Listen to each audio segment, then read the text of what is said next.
Hi friends, welcome to my channel. இன்றைக்கி நம்ம வீடியோவில் என்ன பார்க்க போகிறோன்னா, சூப்பரான புளிச்சக்கீரை தொக்கு தான் செய்ய போகிறோம்.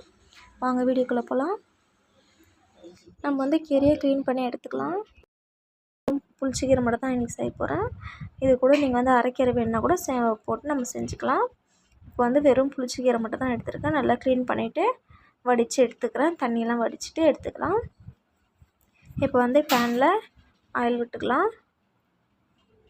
நம்ம காரத்துக்கு ஏற்ற மாதிரி பச்சை மிளகா வந்து ஆட் பண்ணிக்கலாம். நான் 2 பச்சை மிளகா தான் போட்டிருக்கேன். தேவைப்பட்டால் 4 பச்சை மிளகா கூட போட்டுங்க. நம்ம வந்து காஞ்ச மிளகா வந்து வறுத்து போட போகிறோம். அதனால் 2 மட்டும் தான் நான் போட்டிருக்கேன். இப்போ வந்து நம்ம கழுவி வச்சுருக்க நம்ம கீரையை அந்த ஆயிலே போட்டு நம்ம நல்லா வதக்கிக்கலாம். நல்லா ப்ரௌனிஷாக வதங்கணும். போட்ட கொஞ்ச நேரத்தில் வந்து வதங்கிடும். இப்போ பாருங்கள், 2 இது தான் பண்ணேன். அடியில் இருக்க கீரைலாம் பாருங்கள் வதங்கிடுச்சு. கொஞ்சம் ஒரு 2 நிமிஷம் 3 நிமிஷம் வதக்கினால நல்லா வதங்கிடும். பாருங்கள், நல்லா வதங்கியிருக்கு. உங்களுக்கு காட்டுறதுக்காக தான் லைட்டாக 2 கீரை வச்சுருக்கேன். இதெல்லாம் நல்லா வதங்கிடுச்சு. இப்போ பாருங்கள், நம்ம இந்த அளவுக்கு நம்ம வதங்கினா போதும். அடுத்தது வந்து இப்போ நம்ம இதை பாருங்கள். இப்போ பாருங்கள், ரொம்ப நல்லா வதங்கிடுச்சு. இப்போ வந்து நம்ம இதை மிக்ஸி ஜாரில் போட்டு அரைச்சி தான் எடுத்துக்க போகிறோம். இப்போ வந்து அது கூட நம்ம வந்து பவுடர் ரெடி பண்ணுறதுக்கு காஞ்ச மிளகா எடுத்துருக்கேன். காரத்துக்கு ஏற்ற மாதிரி எடுத்துக்கங்க. காஞ்ச மிளகா வந்து ஒரு 5-6 காஞ்ச மிளகா எடுத்துருக்கேன். இது முழு தனியாக இருந்துச்சுன்னா அது கூடவே இப்போ வந்து தனியாக என்கிட்ட முழு தனியாக இல்லாதனால நான் அந்த பேக்கெட்டில் இருக்க தனியாக எடுத்துருக்கேன். இப்போ வந்து அது மிளகாவும் தனியாகவும் போட்டு அரைச்சி எடுத்துக்கலாம். இது கூட நம்ம வெந்தயம் கூட ஒரு 2 ஸ்பூன் போட்டு நம்ம வறுத்து இதிலே போட்டு அரைச்சிக்கலாம். நான் வெந்தயம் வந்து அரைச்சது நான் வந்து காட்டல.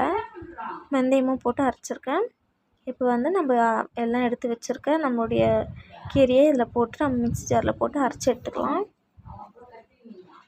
இப்போ பாருங்கள், அரைச்சாச்சு. இது மாதிரி நல்லா மையாக அரைச்சி எடுத்துக்கலாம். 2 சுற்று போட்டாலே நல்லா அரைஞ்சிடும். ரொம்ப நேரம் அரைக்கணுன்ற அவசியம் இல்லை. நம்ம நல்லா வதக்கிட்டதுனால 2 இது சுற்றுனால நம்ம அரைஞ்சிடும். இப்போ பாருங்கள், தாளிப்பு கொடுத்துக்கலாம். நல்லா கடுகு போட்டுட்டு எண்ணெய் ஊற்றி கடுகு போட்டு ஒரு 2 வெங்காயம் நல்லா முழு வெங்காயத்தை பொடிசாக வெட்டி போட்டிருக்கேன். இது கூட கொஞ்சம் கருவேப்பிலை ஆட் பண்ணியிருக்கேன். இது நல்லா ப்ரௌனிஷாக மாறணும். இங்கே பாருங்கள், இது போல் நல்லா ப்ரௌனிஷாக மாறினதுக்கப்புறம் நம்ம அரைச்சி வச்சுருக்க பவுட்ரு வந்து ஆட் பண்ணிக்கலாம். பவுட்ரு போட்டு ரொம்ப நேரம் வதக்க வேண்டிய அவசியம் இல்லை. லைட்டாக வதக்கினாலே போதும். இது கூட வேறு எதுவும் நம்ம ஆட் பண்ண போகிறதில்ல. லைட்டாக 2 வதக்கு வதக்குனா போதும். இப்போ வந்து நம்ம அரைச்சி வச்சுருக்க புளிச்சக்கீரை வந்து இதில் ஆட் பண்ணிக்கலாம். இப்போ பாருங்கள், புளிச்சக்கீரை வந்து போட்டாச்சு. இப்போ புளிச்சக்கீரையும் போட்டு ரொம்ப நேரம் வதக்க வேண்டியதெல்லாம் இல்லை. லைட்டாக ஒரு 2 வாட்டி வதக்கிட்டு எடுத்துட்டாலே போதும். இப்போ பாருங்கள், நம்ம வந்து எல்லாம் நல்லா வதக்கி எடுத்தாச்சு.